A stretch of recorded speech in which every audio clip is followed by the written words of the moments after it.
Hello, hello.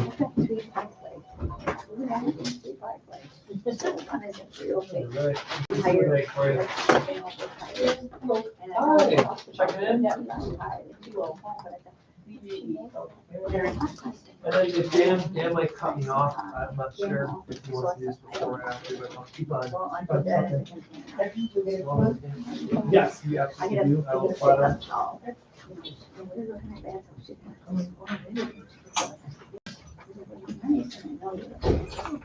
Dan, may I ask you for peer encapsulation? Do they scan it? Try it.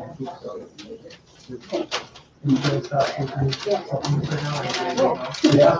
Okay. Yeah. Oh, here. Got it.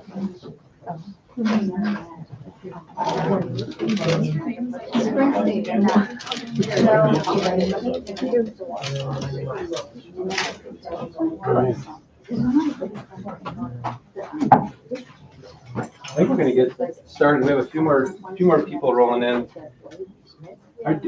Dane, is everyone here that signed up? Close? 2 total. Okay. But Okay, so we got maybe like 2-3 more people, but I think we should get started. I've got already 7 people online, and they're probably waiting to hear the information just as well as everyone else. So I apologize in advance. About every half hour, I've got to go and reset the camera as well. So it's live stream now, but then usually what I do is I try to piece up the seminars now into 10-15 minute segments, and then I'll put those out about every week with all the information. If you're burning to get the slides or more information, I'll have my cell phone number and email address. That's one of the last slides tonight. You can just jot that down to get a hold of me that way too, and I can just directly email you or answer any questions for that matter too. So let's see here.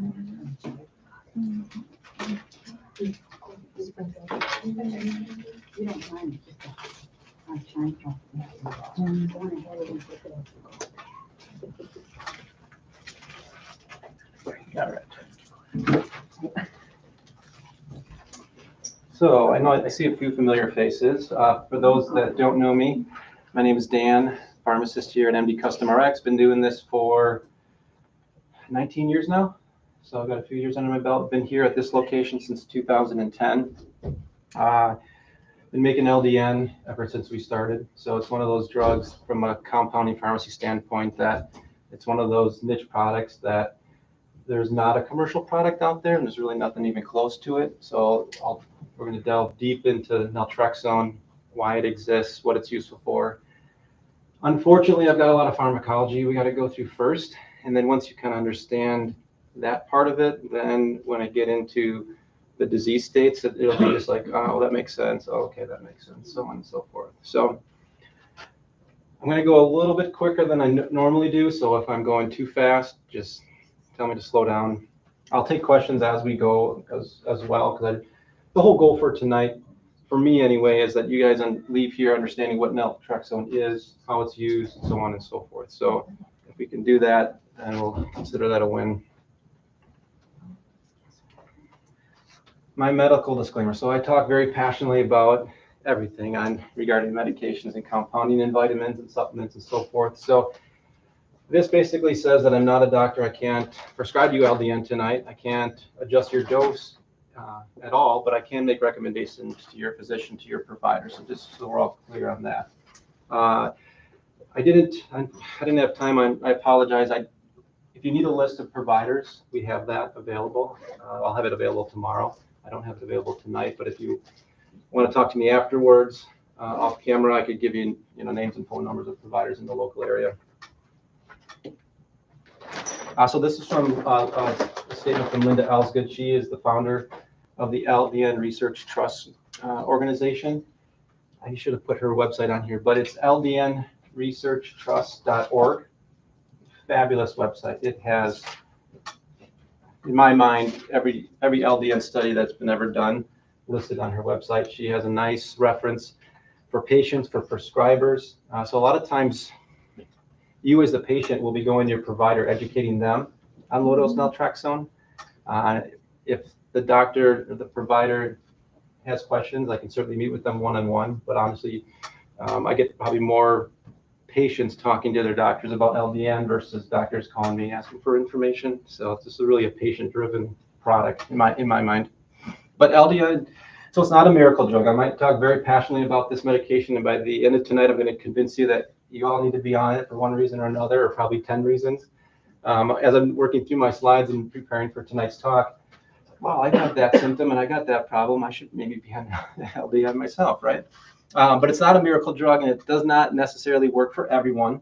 It's important to understand that. But it's something worth to try. So I really strongly believe if you have one of these conditions we'll talk about, or maybe one that's not listed, but go to the ldnresearchtrust.org website, you're going to see hundreds of different diagnoses that LDN can be applied to. And so, as we'll see from the side effect profile, it's a very safe drug to take. I mean, it doesn't cause any kidney damage, doesn't cause any liver damage, doesn't accumulate in your body. So we'll go through that. So it's, in general, there's a few exceptions, but most patients out there will have a good shot at taking LDN.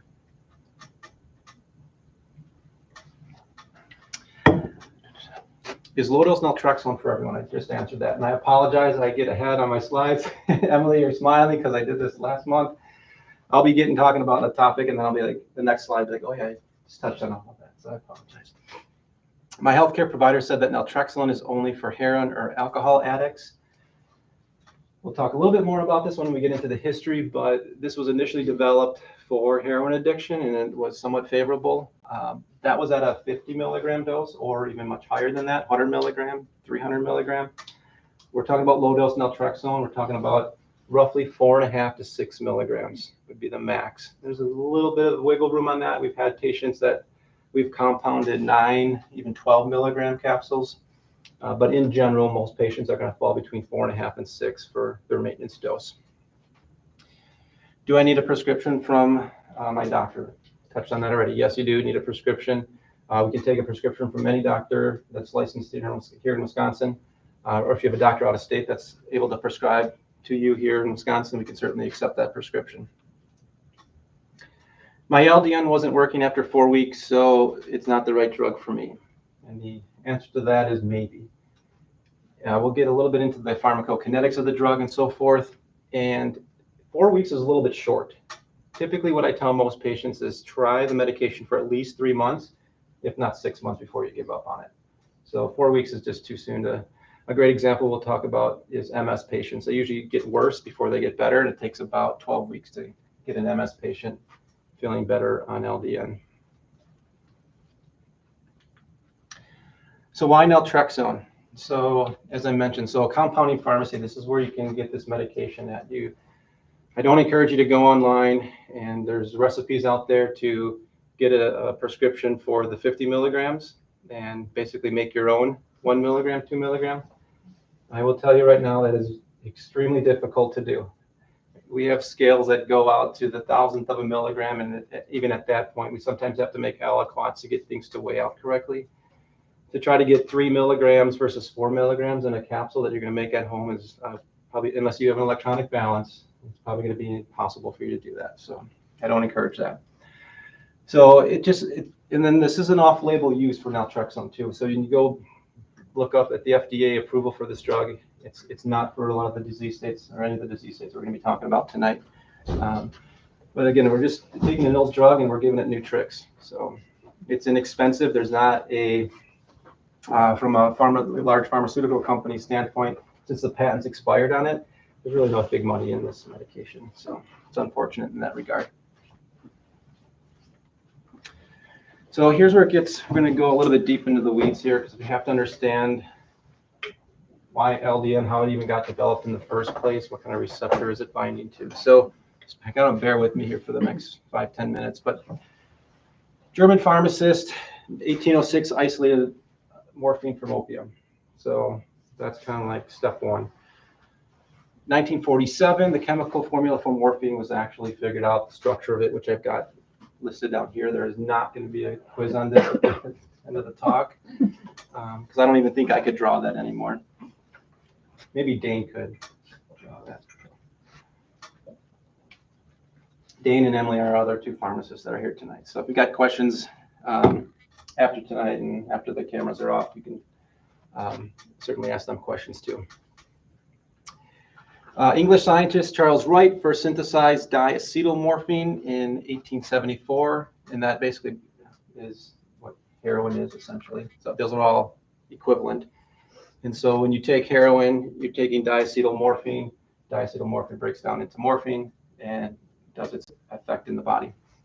And we'll get into the multiple effects that it has. From 1939 to 46, we successfully synthesized different synthetic structures from this base molecule. Then we have to fast forward quite a bit. 1966, we actually isolated an antagonistic drug, naloxone. Naloxone is used to actually get, you know about the heroin epidemic. You'll use naloxone as an injection. All the EMTs are now trained in carrying that, and they can, if somebody's having an overdose of heroin or another synthetic opioid that's out there, they give them naloxone to knock that morphine or that heroin off of the receptor and get them out of trouble, essentially. And then a year later, this is the drug we're going to be talking about. This is naltrexone, which is an antagonistic drug. We'll talk about that in a minute too. But 1967, opioid antagonistic drug is discovered. And on this next slide, I've just got the different pictures. Not that these chemical structures mean anything. Just know that they're very similar. Some activate, some deactivate. They're just slightly different in their structures and their, what do you call those on the branches on the hexane rings? The S groups or the R groups or what have you. All right. Did I lose anyone yet? Okay. All right. Biological mechanisms involved with opiates. So we have to understand what opiates do in the body so that we understand what naltrexone does in the body. Opioid mechanism. So opiate medications have similar effects as to those naturally occurring neuropeptides. These neuropeptides are given the name endorphins. So we'll go back to morphine, take it as a painkiller. We don't have that pain perception anymore. Our body is naturally producing its own painkiller. It's not morphine, it's endorphins, attaching to those same morphine receptors. So if we could will it in our bodies, we could just tell ourselves, let's release more endorphins, and then my pain will go away. Endorphin subclass called beta endorphins, and this isn't, it gets super, I apologize, I'm getting too geeked out here on all the pharmacology. They're made in the anterior pituitary. That's really not important. They're released into the body. Endorphins exert pain-relieving effects in both the peripheral, so outside of your brain, and all over your body. So these endorphins, yes, they're the happy, good, feel good, get the dopamine rush, like a runner's high kind of effect. You're going to feel that. But then in your extremities, if you got endorphin release, you're going to also not feel pain, like if you get a burn or something like that, or some kind of trauma. You're going to block the pain both in your brain from those endorphins, and you're going to block it at the site of the trauma. So that's where you're getting to this, what's the peripheral nervous system? That's outside of your brain and your spine. Your central nervous system, I think of my brain and my spine. Opiates bind to the presynaptic terminal in the outside the body or outside the brain, thus preventing the release of substance P. I'll get to this in just a moment. Pain signaling is blocked and or down-regulated. So when opioids bind to the receptor, this substance P is suppressed, and so then we don't feel pain. I hate making PowerPoint slides. This is my best right here. It probably took me 15 minutes today. Don't look at this right now. So think of these neurons. You got one over here, you got one over here. The one over here is sending a message this way. That's the this guy over here. I should have like props, sorry. But you've got the presynaptic neuron. It's going to be sending some type of message downstream. And it does that. It releases the substance P, and then you've got pain. Then this other nerve picks up the pain signal, and we perceive pain. Now, if you take morphine, let's say, well, you keep using that as an example. That's going to, well, here, I got to step back a little bit because I'm going to get ahead of myself. Our body will normally release a natural painkiller called an endorphin. What can happen, though, so this beta endorphin's released. Opioids block that receptor right here. And so what ends up happening is you're basically blocking this nerve from sending this pain signal. That makes sense. And I'll circle back to this in just a minute. So opioid receptors in the central nervous system inhibit pain by modifying the release of a neurotransmitter called dopamine. So now I'm switching. Let me go back. The substance P happens in the brain, doesn't happen in the periphery. When we get into the outside the brain, we've got it, instead of having substance P around, we've got dopamine around. So opioid receptors in the central nervous system inhibit pain by modifying and releasing neurotransmitters called dopamine. Dopamine is that happy, good feel hormone. So if we have more dopamine moving around, we're not going to feel as much pain. Dopamine release is controlled by another neurotransmitter called GABA. So we actually have GABA right behind me here. So you can actually buy this right over the counter. And what that's going to do is, as it says, GABA inhibits dopamine release. Opioids cause a reduction in GABA release. So we've got to keep that in mind. So it's a little bit counterintuitive. Do we want to inhibit dopamine and not feel good? So opiates cause a reduction of GABA release. And so the end result, you've got more dopamine being released. When there's more dopamine, there's less pain. And in turn, there's more euphoria. Did I lose anyone yet on that? It's a lot to explain. I think I tried to make another slide on that. So the opioid receptor, so you've got an opioid receptor on this GABA nerve. When it's activated, there's less GABA release. When there's less GABA release, I can get more dopamine to the postsynaptic nerve. When I get an increase in dopamine, which is my happy feel-good neurotransmitter, I have less pain. So less GABA, more dopamine release. Now you would think less GABA, more dopamine release. So why am I taking more GABA? So I don't want to get into that tonight, but you can just take GABA. It's an inhibitory neurotransmitter that just gives us a calming effect.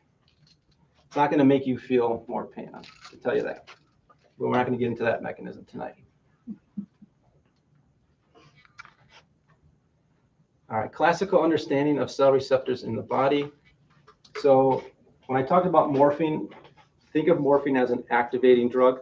It's going to block, or it's going to activate that receptor, and it's going to cause pain reduction. So that's what I call an extreme activator. It's going to, think of it as a lock and key. Here's your morphine. It's going in and entering into the receptor, and now we don't feel pain anymore. But we also get a high from that too. A partial agonist, it slightly activates this receptor, but not to an extent like we'll keep using morphine as the example. An antagonist has no activation, so it might actually enter into the key, and we might think it's going to have an effect, but it just sits there and doesn't open up the lock. So that's blocking the pain signal, or I should say it's blocking the pain signal. It's blocking whatever action we might be wanting it to do. So just keep that in mind, and keep in mind what a partial agonist, it somewhat stimulates that receptor. It doesn't do a great job, but it moves it a little bit.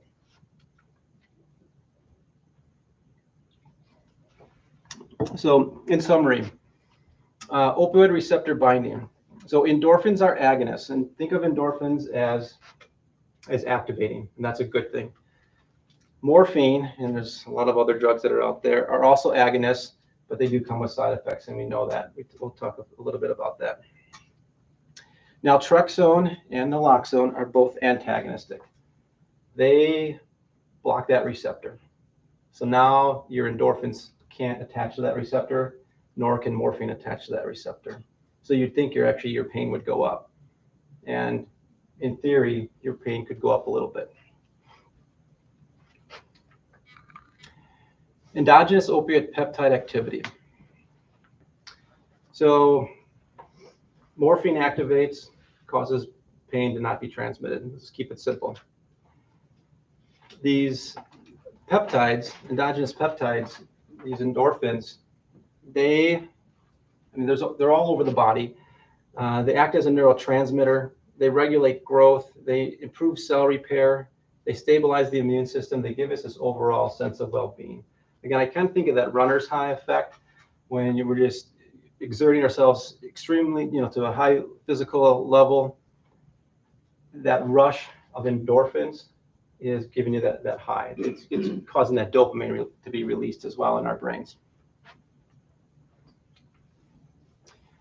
There are subtypes of these opioid receptors. So yes, they're helping to control pain, but they're helping to control a gazillion things in our body.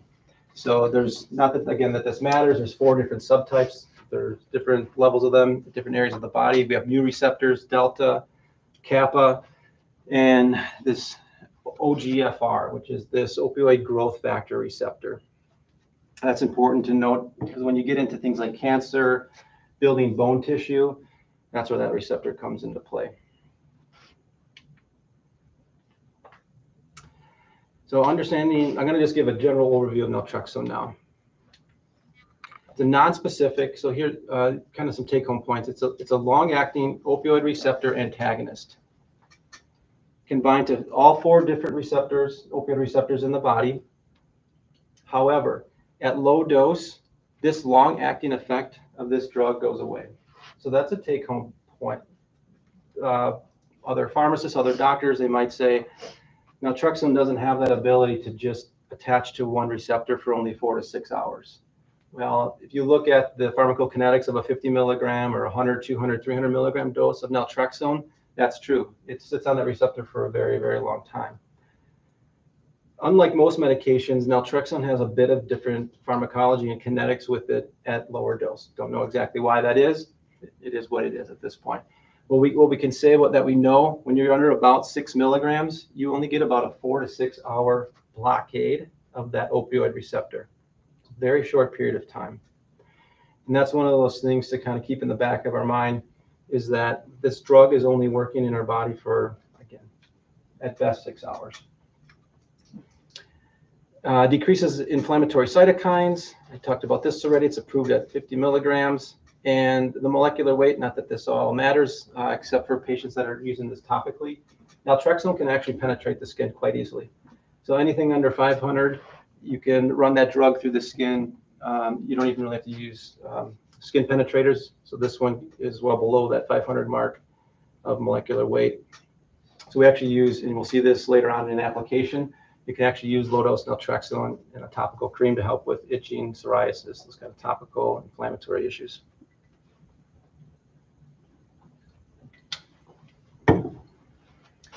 Mechanism of action for low-dose naltrexone. So many diseases and expressions are a malfunction of the immune system. So these opioid receptors, again, the different subclasses, all over different white blood cells. They're over our thymus gland.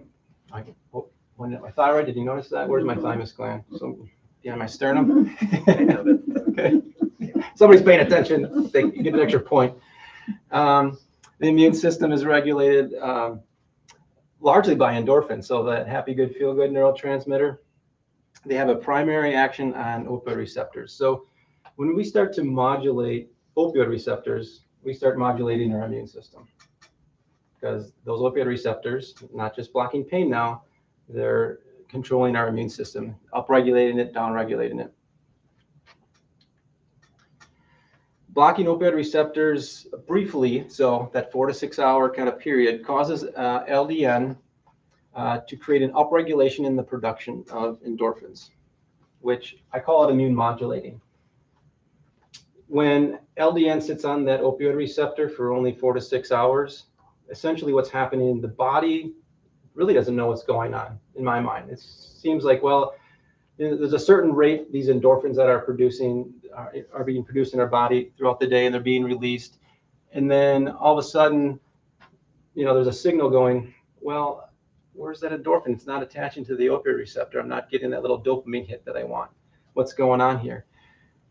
So the body's like, okay, I'm gonna make some more endorphin. Something must be wrong here. So I'm just gonna start upregulating endorphin production.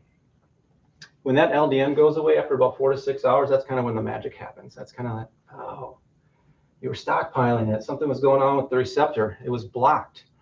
And then that activates the immune system, but not necessarily in a bad way, or it doesn't overactivate it. It balances it out. So furthermore, cell growth is also mediated by a subtype of endorphins. This has to do more with cancer. So cell growth or cell inhibition, cell growth inhibition. And this is this application, again, for some types of cancer. So I'm not going to get deep into the cancer talk tonight, but just know if there's somebody out there that has cancer, there are multiple different studies that are being done using LDN to actually help improve the chemotherapy that a patient is on. So they can actually lower the dose of the chemotherapy, which is very helpful because a lot of times these chemotherapy agents are very toxic. So we have to be careful with that. All right. Felt like I went through a ton of information. I'm gonna pause this real quick and restart it. And then keep that going. Okay. So morphine activates the receptor, LDN blocks it, just for a short period of time.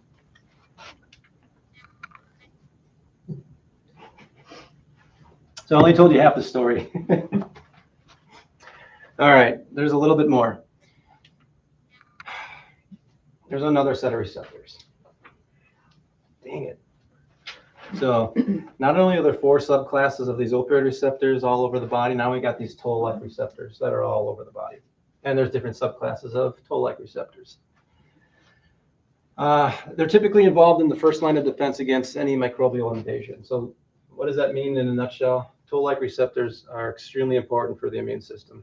No matter if we're treating bacteria, virus, anything that shouldn't be in the body, toll-like receptors are involved. So they're found in white blood cells, they're found in dendritic cells, they're found in glial cells in the brain. That's a big one. They're found in neutrophils, B lymphocytes, mast cells, monocytes. Quick note, like if we have a lot of patients that come in here for mast cell syndrome, essentially, they just are always inflamed. They've got histamine being released all over. LDN is a good use to help calm down mast cells, keep them from erupting. So toll-like receptor activation leads to, so if we activate these TLRs, these toll receptors, it leads to inflammation, leads to cytokine production. When you get these cytokines getting cranked out, IL-6, so on and so forth, it leads to activation of white blood cells, which the idea there is to kill the intruder, kill the bacteria, the virus, whatever it is. So it seems like a good thing.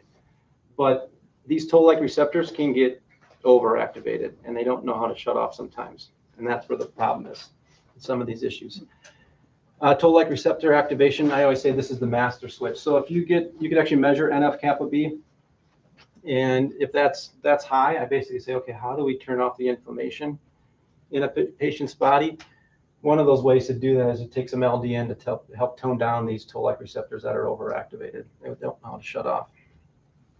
So it says research is showing that LDN is interacting with, again, so this is subclass 4, not that that matters, but it's this other set of receptors in the brain and central nervous system to reduce brain inflammation. So if you know of anyone with any type of, neurocognitive decline, I was going to say Parkinson's, Alzheimer's, dementia, memory loss, there's probably some level of inflammation going on in the brain that needs to be calmed down.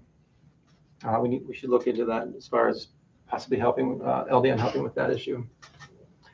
Toll-like receptor 4s are also found not only in the brain, they're also found in the tissues, allowing for immune modulation. And then there's so many disease states. These toll-like receptors can be helpful if we tone them down for HIV, cancer, MS, fibro, so on and so forth. I got IBS, a lot of GI issues, a lot of autoimmune issues that are being turned on with toll-like receptors. We can turn all of that down or dampen it with low-dose naltrexone. And chronic pruritus. So I talked a little bit about this. We have a neat formula that uses LDN, low-dose naltrexone in a topical cream. that can help again with the itching, the psoriasis, any type of eczema that's chronic. Can do that. Dan? Yep. I have a question concerning that slide you just had up there. Yep. To help any of those conditions, would it have to be at a higher than, I'm on it now, but the 4.5? It wouldn't have to be any, it shouldn't be any Would it higher be than higher? 6. It shouldn't really be any higher than 6 milligrams. Yep. All right, so what patients need to know. Best taken at bedtime. So, sorry about this.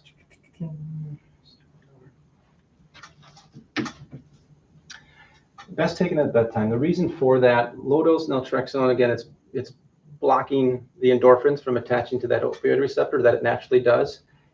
Endorphins are made mainly at bedtime when we're sleeping. So if we're not getting a good night's sleep, well, there's negative consequences to that, but one of the many is we're not making enough endorphins at night if we're not sleeping well. We got to be sleeping well to make endorphins. So that's something we got to make sure we're taking that home. If you're taking LDN and it's not working and you sleep like crap every night, then I'm going to tell you it's not probably the LDN. It's your body just isn't making endorphins because you're not sleeping. Let's fix your sleep to get your LDN to work better. So it says some patients will experience insomnia. If that's the case, talk to your physician. A lot of times, if you have that insomniac patient, we're going to tell them, yeah, go talk to your physician. Essentially, what they're going to probably say is move it up to like 4 o'clock in the afternoon instead of right before bed. If that patient's still struggling, they can take it in the morning, but just be aware of that. Dose titration can be helpful for some patients. What do I mean by that? So if a patient just comes in, gets 4.5 milligrams right off the bat, and it might work for a short period of time, and then they come back a week or two later, or even after the refill's done after a month, they're going to say their sleep actually has gotten worse. Usually what I recommend doing is going back to the provider and have them starting out at like half the dose they're on currently. And that can sometimes help get rid of that insomnia effect. I said this drug is generally very safe to take. Honestly, the two side effects that we do see is vivid dreams and the difficulty sleeping, which is usually short-lived for the first 3, 4, 5 days, something like that. There's other things listed on here for side effects. The stomach cramping, I rarely see that. There's a remedy for all of these side effects, though. Take the medication with fiber, a little bit of fiber at night. With the LDN, we actually use LDN for headaches and migraines, but if it causes a headache for a patient, usually that is self-limiting. It'll go away, usually with a dose reduction, or just taking it at a different time of day. Sometimes that can even help. Hyperthyroidism, we'll get into this in a minute, but you always typically start at a lower dose, especially if it's an autoimmune related issue. So you start out at 0.5 milligram, 1 milligram. Patients will call and they've asked, well, what's the lowest dose of LDN that you can make? I've taken your 1 milligram or your half and I still had a reaction to it. We can make it down to even a 0.1 milligram capsule, so very low dose. Chills and flu-like symptoms, sometimes that's being just caused by upregulating the patient's immune system in general, and they're having like a Herxmeyer reaction. So it's nothing directly related to the drug per se, it's more of an indirect effect, but nonetheless, their immune system's kind of woken back up again, and they're able to fight infections, and they just might be detoxing a little bit too quick, getting rid of too much endotoxin. Elevated liver enzymes, I've only seen one written case of that in all of the research I've read on LDN. So it's very rare. If you have any kind of liver issues, you can still take it. It's not a contraindication. You just want to monitor your liver enzymes a little bit more closely with your provider, if that's you. And reductions in renal function, extremely rare. It says monitor in patients with chronic kidney disease, but I have yet to hear of a case of LDN causing any kind of renal dysfunction. Dosing, I'm just going to pause this again.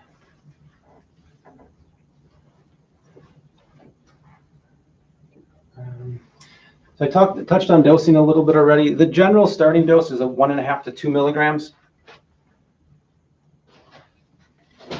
And then you're going to go up usually by 1 to 1.5 milligrams. So most patients that we see here, they're going to start out at 1.5, then they go to 3, and then they go to 4.5. That's the typical titration we see. But there's not really a wrong way per se either. Again, it usually goes up by 1/2 to 2 milligrams weekly or monthly.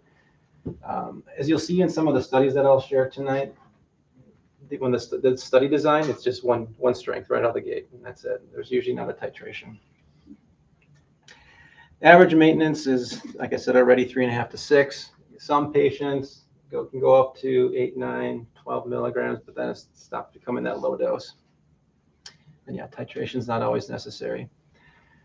A couple of contraindications though, if you're on pain medication. So if you're on, Vicodin 4 times a day, and I give you low dose naltrexone, you're gonna feel horrible because your pain's under control. Let's just say hypothetically your pain's under control with 4 Vicodin a day, and I say, here, take some low dose naltrexone and help you sleep better, even though it causes insomnia for the first 3 days.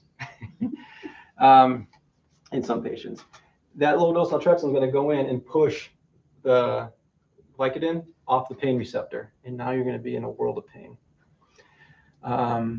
So anyone that's on pain medication, now there's a super tiny exception to that, but we'll talk about that in a few minutes.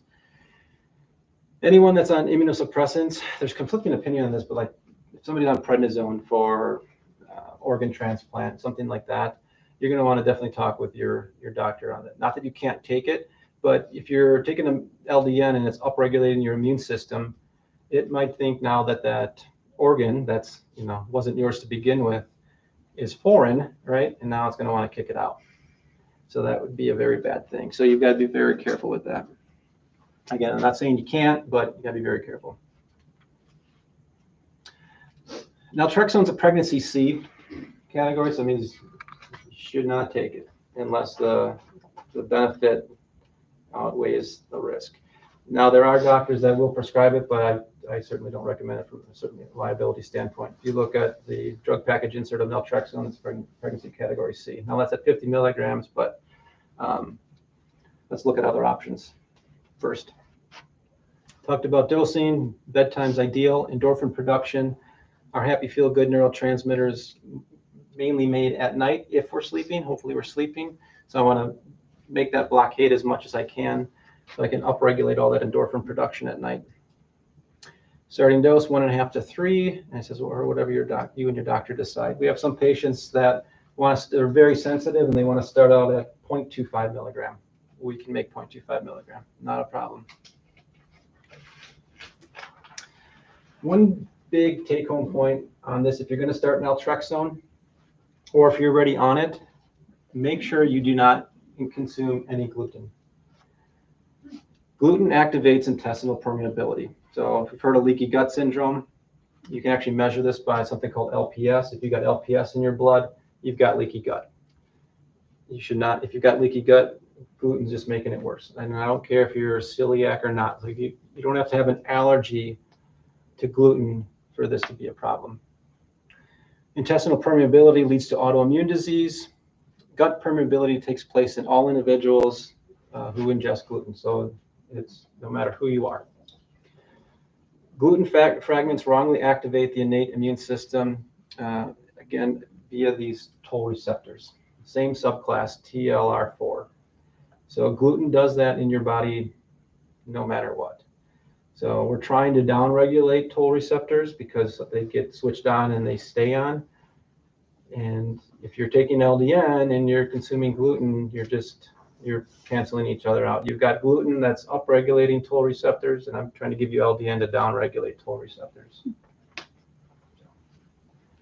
I don't care if you just eat gluten on Sundays. You gotta stay away from it.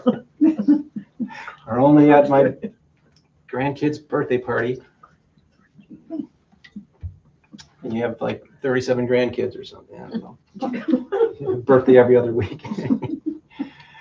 All right, I'm going to drill this point home. To maximize low-dose naltrexone benefits, patients are strongly encouraged to avoid all gluten. So avoid all wheat. Avoid gluten. So that's one thing to avoid. One thing to take if you're going to consider taking LDN is cannabidiol, CBD.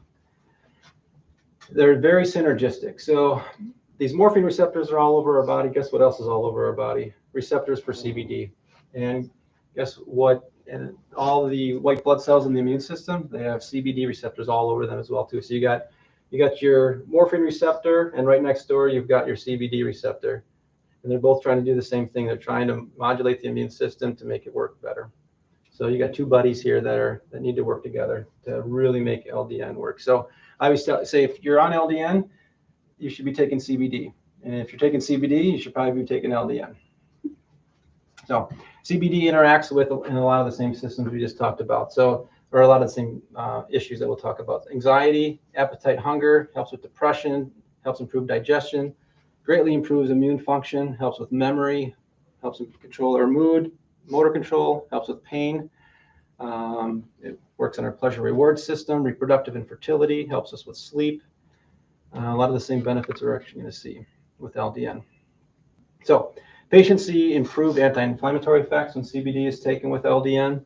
You get better pain control. CBD is really good at reducing pain, and so is LDN, and inflammation as well. And then overall improved patient symptom relief. It doesn't matter what symptom that we're talking about there. That's a question. Yes. Does the CBD, the synergistic effect, help with that insomnia? Yes. Good question. So yeah, CBD, so a lot of patients are taking CBD to help with sleep, myself included. Combine that with LDN. Yep. I usually say take CBD oil about 2 hours before you go to bed, 1 to 2 hours before bedtime, and that's about the same time. Usually LDN I'll take right at bedtime, maybe like 15, 30 minutes prior to. All right, so LDN for specific disease states. I'm gonna reset my timer again here.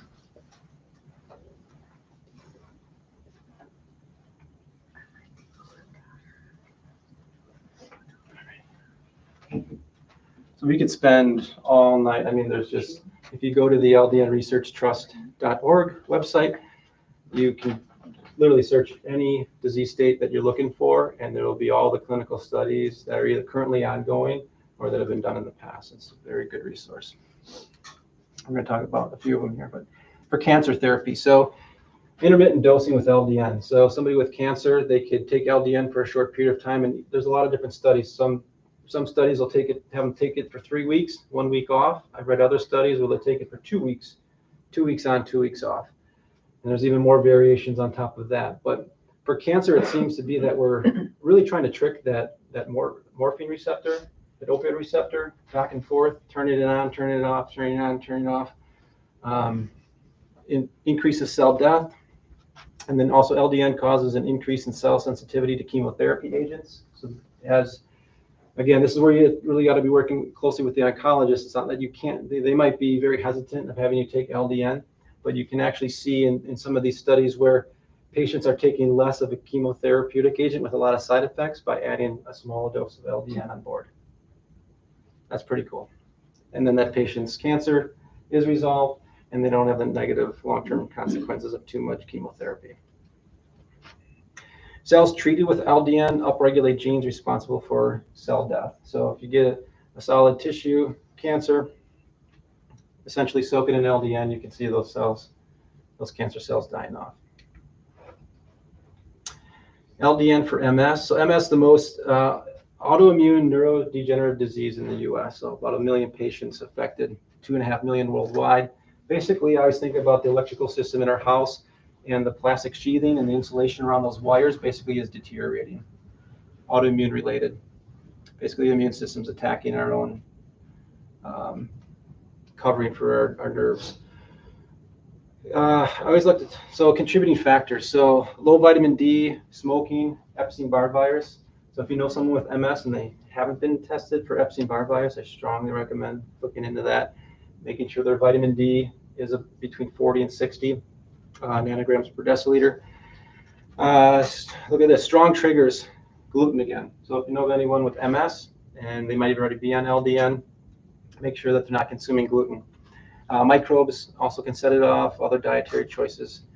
And then there's a lot of environmental factors, pathogens, toxins, it could be endocrine related, sleep imbalance. A lot of studies done with MS. This was just a trial for 6 months, 40 patients. They looked at it for 2 milligrams for 2 to 4 weeks, and then they bumped it up to 4 milligrams. First 8 weeks, patient symptoms may temporarily worsen. I talked about this earlier with MS. Those patients sometimes will get worse, and that's a good sign. And then after, usually you have to wait till about 12 weeks, about 3 months out, and then you'll see their symptoms actually dramatically improve. So if you're a patient with MS and man, this isn't the drug that's not for me, and you call and you're like, yeah, I'm going to stop this, or what the case may be, I would encourage you to at least have that patient try to at least bear with it for 12 weeks at least, if you can. I'm sorry, 8 weeks. Typical treatment, this is for Crohn's, steroids and NSAIDs. There's a lot of side effects with that. I won't get into that tonight. Patients who use biological agents, I have a lot of patients actually here that that are on LDN, they're actually also on some of these biological agents. A lot of them end up resistant to those agents over time. The mu opioid receptor can be found in the small bowel and colon. So again, this opioid receptor that we keep talking about is found all over the GI tract. So LDN is blocking that receptor, and then all of a sudden, okay, those endorphins aren't able to attach to the receptor. We're going to upregulate endorphin production. The LDN is going to go away. It's going to attach to these receptors and create the improvement in that patient. This was a study done on kids. It was a small study. There were only 14 patients. This particular researcher dosed it based on body weight. That was the first time I've seen that, but nonetheless, the outcomes were pretty impressive. 25% entered into remission. 67% of those patients had symptom improvement, which is pretty impressive for Crohn's disease. And then that was only an 8-week study. When they moved it out to 12 weeks, they looked at the data. There was a 78% reduction in symptoms. With LDN and fibromyalgia, this is probably one of the main, I would say it's outside of Lyme disease. We do a lot of Lyme disease prescriptions here. Outside of that, I would say the next category that we see for LDN is fibromyalgia. And it's very hard to treat, this autoimmune condition with so many different symptoms. Standard medical care is I would say medium at best. Muscle relaxants, antidepressants, NSAIDs, and so forth. It just doesn't work very good. This was, again, a smaller study, but randomized. It was double-blind, placebo-controlled. We like to see that. It's more value. This was 4.5 milligrams taken for 12 weeks, 28% reduction in symptoms. Again, not great, but if you're one of those patients that's tried everything else, it's definitely worth a try, in my opinion. So fibromyalgia in general. So I always, if somebody's dealing with fibromyalgia, I'm trying to stabilize that patient. I'm giving them synergistic products. LDN isn't going to be perfect for these patients to begin with, so I'm looking at things like D-ribose, CoQ10, glutathione. The list goes on from there. N-acetylcysteine, even alpha-lipoic acid, anything to help just stabilize the nervous system, essentially. Hormones can be out of balance. I look at their sex hormones, their cortisol, thyroid. Therapeutic trial of LDN at this point is critical. So if somebody's tried all the antidepressants, NSAIDs, pain relievers, Cymbalta, the list can go on, and they're still not getting that relief, it's worthwhile trying LDN. Thyroid disorders. So LDN is really good for two things, in my opinion, with thyroid. It's Graves' disease and Hashimoto's. So if you have hypothyroidism, just because you have a slow thyroid gland in general, LDN is probably not going to do that much for you. But if you have Graves' or Hashimoto's, it's a autoimmune disease that affects the endocrine system, then I'd say, okay, then try LDN. This has most, if not all, those who suffer from depression, obesity, diabetes, insulin resistance, so on and so forth, have some type of immune dysfunction that results in low tissue levels of thyroid hormone. So there are so many other contributing factors that can make our thyroid gland sluggish and not work that it needs to do. If you're looking at TSH for your thyroid lab, I always encourage patients to look at more than just TSH. Look at your free T3, your free T4, and you really need to focus in on your antibodies. Your TPO antibody is critically important to look at. So if you have hypothyroidism, you're on thyroid medication, and you've never had your antibody levels even tested, I would encourage you to have that level tested. There's a large number of studies with LDN and thyroid. It reduces inflammation, shows ability to improve thyroid hormone transportation into the cell, which is neat. Shows ability to improve T4 to T3 conversion. I talk a lot about this in my thyroid class where there's a lot of patients out there that have enough thyroid hormone on board, but they can't convert it. So that in that particular patient, then LDN would be promising for that. Note for Hashimoto's patients, if you give somebody LDN for Hashimoto's, you can turn them into a hypertensive or hyperthyroid crisis. They're going to produce a lot too much thyroid hormone, so you want to be monitoring their levels almost every month, and then educate them on basically rapid heart rate and palpitations and so forth if they're getting too much thyroid hormone. That would be a particular patient where I'd want to titrate them very slowly. Hashimoto's patient comes in, 0.5 milligram, maybe 1 milligram to start, retest their labs in 4 weeks, then bump them up to 2 milligrams and go really slow with them. I'm not rushing them through the process. That's a question. Yep. Can someone still be on like Synthroid or levothyroxine with the LDN? They can, yep. Okay. Yeah, you can take any kind of thyroid medication you're on, you can take LDN with it for sure, but you're probably gonna have to lower that dose. Okay. Yep. And I say probably, not always, but yeah. But that's the idea, then you get your thyroid gland working on its own, and that's the best way to do it. May I ask a question? Yep. You said if someone has Hashimoto's, they should have monthly lab work Mhm. on everything. You said T3, On everything, T4. Yep. Yeah, so if you have Hashimoto's, yeah, T3, T4, and then, well, obviously the antibodies, the Yeah. TPO antibodies, yeah. And your TSH, I would measure all of them. Okay. Mhm. Thank you. And I would do that until the patient is stabilized. Oh, till they're stable. Till they're stable, yeah. And then once, yeah, Okay. like once you get, and then once, well, two things. Once you're stabilized on the dose, like if it's 3, 4.5, 5 milligrams of LDN, but then also when their labs stabilize out. Okay. I want to see them, their labs are going to change, and then once they plateau out and even out, then and they're asymptomatic, yeah, then I go out every 6 months and so forth. Okay. Yeah. Thank you. Dan, I have a question concerning that. Yep. I have Hashimoto's and I'm taking LDN, but for a gynecological problem. So, should You I? still, yeah, we should still be checking. Okay. Yeah, because it's still going to be affecting the thyroid gland and the immune system. Thank you. LDN and restless leg. I remember when some of these drugs came out 20 years ago, and there was this new class of drugs for restless leg syndrome, and I was like, do we really need a new drug class of medication out there for this? But I don't know if they're popular anymore yet. So restless leg syndrome, you can a compelling urge to move extremities. It can occur during rest. It occurs typically in the evening. And there's a couple of studies that are out there that show that.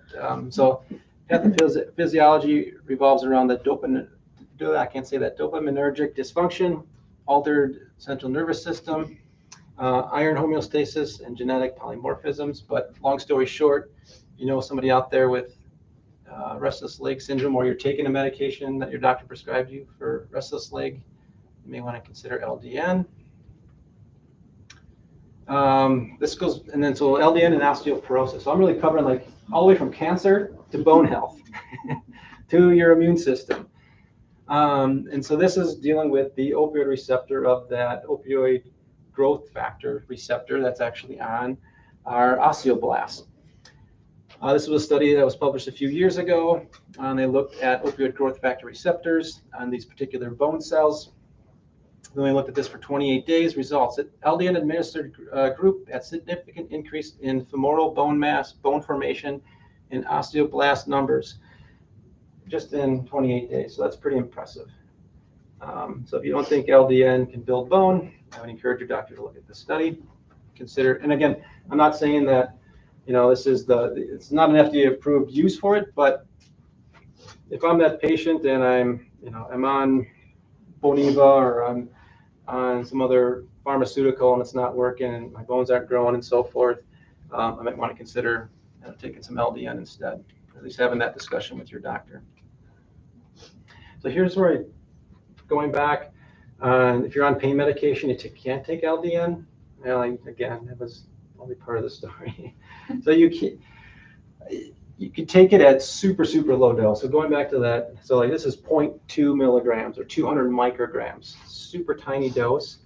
And what that's doing is it's just kind of, I would say, irritating that receptor a little bit, or kind of just modulating it. So it's blocking it, but as it's blocking it, it's making it more receptive to the pain medication, if that makes sense. So it's probably blocking it for just an hour or two and telling that receptor to shape up a little bit, and then it allows that pharmaceutical, that Vicodin, to essentially work better because it attaches to the pain receptor more effectively. So enhances analgesic effect, alleviates tolerance of narcotic pain medication. If you know somebody that's on a high dose of narcotics and you want to try to get in, there's a lot of side effects. There's constipation. There's you're out of it. You feel like you're drugged essentially, right? Getting too much pain medication in your system. You can actually give them a small amount of LDN, and that'll help lower the amount of pain medication overall that they need. Again, this all has to be directed by the provider, of course. Reduce the potential for opioid addiction, reduces daily dose by as much as 30%, which again, hence reducing side effects. So how cool is that? And there's a doctor in Northern Illinois, Dr. Sarah Zielsdorf, that she is the expert, in my opinion, on LDN and pain. Or if you know somebody that's, again, on narcotic medication, they want to get off of narcotic pain medication, she's the gal to go see. So, in my book, anyway. LDN, and we can go on and on, but I know I'm getting, what time is it? 7:26. 7:26. It's almost an hour. Okay, I'll try to wrap up. All right, I got a few more slides. LDN, depression. So LDN increases endorphins. We talked about that already, the happy, feel-good neurotransmitter. More research is constantly ongoing with depression and PTSD, anxiety. This is a great one to combine with CBD for depression and kind of those, poor mood, anxiety, nervousness, that kind of thing. LDN and autism, there's Dr. Norman Schwartz in Mequon. I would send you to him if you have somebody that is autistic or on the spectrum. He's a great resource for us. He knows about LDN. For cancer, we talked about that already. There's Dr. Bahari. This was back in New York. He has just phenomenal response rates with patients that are like, they've tried all the chemotherapy and they just were not successful.